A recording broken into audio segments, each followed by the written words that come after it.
Hello और नमस्कार। मेरा नाम है कार्तिक और आप देख रहे हैं टाइम फैक्ट्स। टाइम फैक्ट्स के एक नए एपिसोड में आप सभी का बहुत बहुत स्वागत है।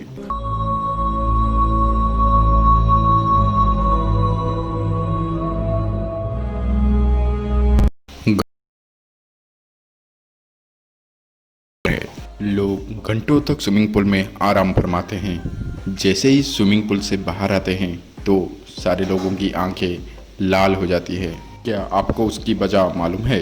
नहीं, अगर आपको लगता है स्विमिंग पूल के पानी को साफ रखने के लिए मिलाए हुए क्लोरीन से आंखें लाल पड़ती है तो फिर आप गलत हैं। अमेरिका में हुई स्टडी के मुताबिक सिर्फ 5% लोगों का मानना है कि ये गंध क्लोरामाइन से आता है। क्लोरामाइन जो कि एक केमिकल है जो पूल के अंदर के क्लोरीन और मानव शरीर से निकलता हुआ लिक्विड से बनता है। अगर आसान शब्द में कहूँ तो इंसानों का पसीना और पेशाब जब पानी में क्लोरीन के साथ मिलता है, यूरिन क्लोरीन के साथ रिएक्शन करता है जो क्लोरामाइंस बनता है। यानी आंखों में हुई जलन और लालपन की असली वजह पेशाब ही है। रिसर्च के मुताबिक 8,30,000 लीटर पानी के क्षमता वाले पूल में 75 लीटर यूरिन की मात्रा मौजूद होती है।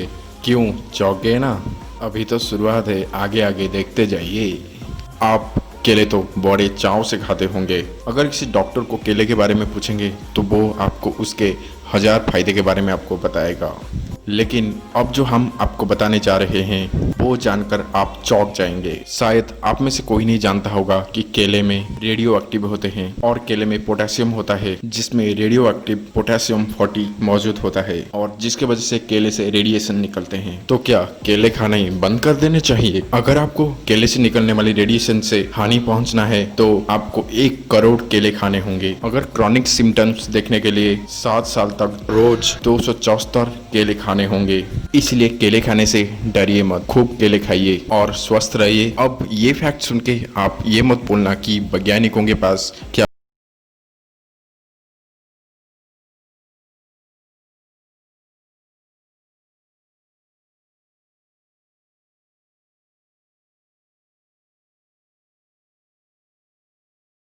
8 करोड़ बैक्टीरिया उनके मुंह में ट्रांसफर हो जाएंगे। कहने का मतलब यह है कि 2 लोग आपस में जब किस करते हैं तो मुंह में बसी हुई बैक्टीरिया की ढेरों बस्तियां अपने अपने बोरिया बिस्तर उठाकर एक दूसरे के मुंह में जाने लगते हैं। ये चीज़ सुन के कुछ लोगों को ये लगे कि अगली बार वो किसी को भी किस नहीं करेंगे।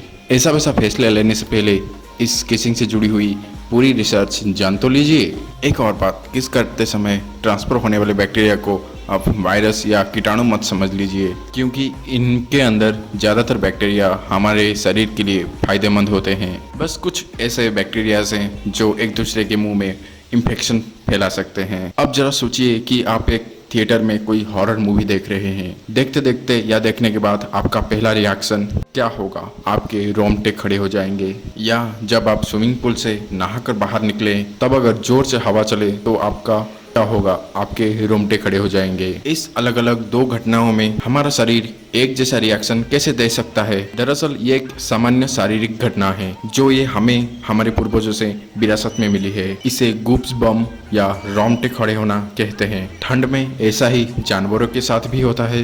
रोंगटे खड़े होने के बाद जानवरों के मोटे मोटे और बड़े बाल खड़े हो जाते हैं और हवा में थोड़ी सी मात्रा को छुपा के रख लेते हैं और ये बाल एक इंसुलेटर का काम भी करते हैं। और एक चीज़, बाल का लेयर जितना घना होगा उतनी ही गर्माहट मिलेगी। कहीं कहीं पीढ़ियों से पहले जब इंसानों के बहुत बड़े बड़े बाल हुआ करते थे तब ये प्रक्रिया हमारे पूर्वजों को ठंड से बचाने में मदद करती थी। इसके अलावा डर की वजह से भी हमारे रोंगटे खड़े हो जाते हैं और इसके अलावा खतरों की परिस्थितियों में हमारे बाल इसलिए बड़े हो जाते हैं कि हम खुद को बड़ा दिखाकर अपने आप को बचा सकें। लेकिन छोटे बाल होने के कारण अब हमारे लिए ये कोई काम की चीज़ नहीं रही है। लेकिन हमारे पूर्वजों को इससे शिकार करने में बड़ी मदद मिलती थी। जब जानवरों में जैसे बिल्ली डर जाती है तब वो अपने रोंगटे के कारण अपने आप को बड़ा दिखाकर दूसरे जानवरों को डरा देती है। स्ट्रेस हार्मोन और जिसे एड्रेनालिन भी कहते हैं वो सबकॉन्शियस स्टेज में रिलीज होने के बाद ही हमारे रोंगटे खड़े हो जाते हैं। अगर कभी भी आपके रोंगटे खड़े हो जाए तब समझ लीजिएगा कि आपके शरीर आपका मदद करने के लिए कोशिश कर रहा है, भले ही वो अब आपके लिए कारगर ना हो। आपने ये तो बहुत बार देखा होगा कि अगर आपको बहुत देर तक पानी में काम करने के लिए कहा जाए तो आपके हाथ पैर में सूजन आ जाता है। ये सूजन ऐसे दिखते हैं कि आपकी स्किन जैसे बूढ़ी हो गई हो और उस पर झुर्रियाँ पड़ गई हो। पानी से हाथ आप बाहर आने तक कुछ समय तक ये ऐसे ही बना रहता है। यूके के एक रिसर्च के मुताबिक देर तक पानी में हमारी हाथ रहने की वजह से हमारे हाथ में झुर्रियाँ बढ़ जाती हैं और इसकी वजह है हमारे शरीर की एक व्यवस्था है और जिससे हमारे काम आसान हो सके। वैज्ञानिकों के माने हमारे शरीर के अंदर एक स्वतंत्र पदार्थ काम करता है जो देर तक पानी में संपर्क में त्वचा का रहने के लिए त्वचा को सिकुड़ देता है, जिसे त्वचा पर झुर्रियाँ पड़ जाती हैं। ये जिंदा रहने के लिए हमारे शरीर का जबरदस्त जुगाड़ है। गीले हाथ होने के बाद भी हम लोग जो भी चीज़ पकड़ते हैं वो पकड़ना हमारा कमजोर नहीं होता है और पैर इसी चीज़ की वजह से फिसलन में भी अपने आप को ठीक से खड़ा कर लेते हैं। यानी कि हाथ पैर की झुर्रियाँ गीले परिस्थितियों में बढ़िया ग्रिप पकड़ने में आपकी मदद करता है। इंसानों के अलावा जानवरों और बंदरों में खासकर ये झुर्रियाँ देखने मिलती है। बचपन से सुनते आ रहे हैं कि कम एज में मुंह पे शेविंग नहीं करना है वरना ज्यादा और घने बाल आ जाएंगे और गंजा होने के बाद में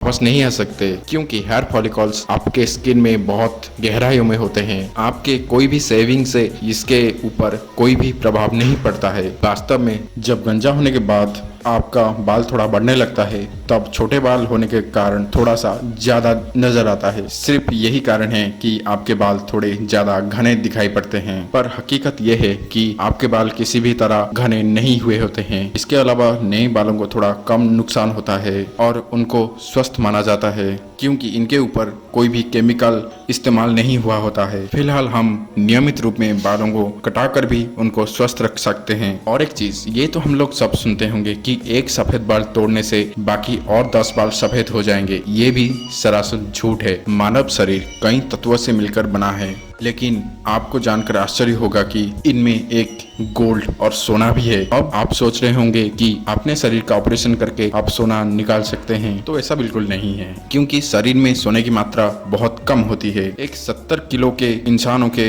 शरीर के अंदर 0.2 मिलीग्राम गोल्ड होता है, यानी 40,000 लोगों के शरीर से सिर्फ 8 ग्राम सोना ही निकलेगा। सालों तक वैज्ञानिकों को रिसर्च करने के बाद ये बात पता चला, शरीर में इलेक्ट्रिकल सिग्नल भेजने में सोना एक अहम भूमिका निभाता है। यूं तो हर किसी को किसी न किसी बात पे रोना आ ही जाता है, लेकिन कुछ लोग ऐसे भी हैं जो बिना बात के भी रोने लगते हैं। रोना एक स्वाभाविक प्रतिक्रिया है जो इंसानों के साथ दुख, खुशी और बहुत सारे प्रक्रिया में साथ देते हैं। लेकिन क्या रोने से कोई स्वास्थ्य लाभ होता है? सैकड़ों अध्यायों का इसके ऊपर सैकड़ों रिसर्च आ चुका है। जैसे आंसुओं से आंखों को नमी मिलता है, आंसुओं से जैसे दूसरे लोगों को कोई सिग्नल मिलता है कि आप दुखी हैं या आपको मदद की जरूरत है। इसी प्रकार दुनिया भर की थ्योरीज हैं, लेकिन हम लोग इमोशनली क्यों रोते हैं इसका सटीक जवाब किसी के पास भी नहीं है। लेकिन क्या आप लोगों को पता है, जब हम दुख में रोते हैं हमारे आंसू में एक पेन किलर होता है और जिसके वजह से हम रोने के बाद बेहतर फील करते हैं। अधिकतर लोग मानते हैं कि इंसानों के शरीर में 5 इंद्रियां होते हैं, यानी कि 5 सेंसर्स होते हैं। Sense of touch, sense of taste, sense of smelling, sense of seen और सेंस ऑफ हियरिंग। ये सारे तथ्य एक ग्रीक फिलोसोफर अरिस्टोटल के द्वारा 350 बीसी में दिया गया था। लेकिन हम आपको बता दें कि आपके पास 5 इंद्रियों के अलावा भी आपके पास कई और इंद्रियों भी मौजूद है। अगर हम लोग वैज्ञानिकों की बात माने, हमारे पास 22 से 23 सेंसर्स हो सकते हैं, जैसे कि sense of balance, sense of temperature, sense of pain, sense of movement. ये सारे सेंसर्स बहुत सारे लोगों में अलग अलग भी हो सकते हैं। जैसे कि हमारे अंदर का सेंस ऑफ थ्रस्ट हमारे अंदर का हाइड्रोजन के लेवल को मेंटेन करने में मदद करता है और पानी पीने के लिए कहती है। और जिसको एयर कंडीशन में एडिक्सिया हो, उस शख्स को सेंस ऑफ थ्रस्ट का एहसास ही नहीं होगा और जिसके वजह से उसकी जान भी जा सकती है। लेकिन ये कहना गलत नहीं होगा कि शरीर में 5 इंद्रियां सबसे ज्यादा महत्वपूर्ण होती हैं। तो दोस्तों, कैसा लगा आपको ये वीडियो? कमेंट करके जरूर बताइएगा और इस वीडियो को लाइक करिएगा। और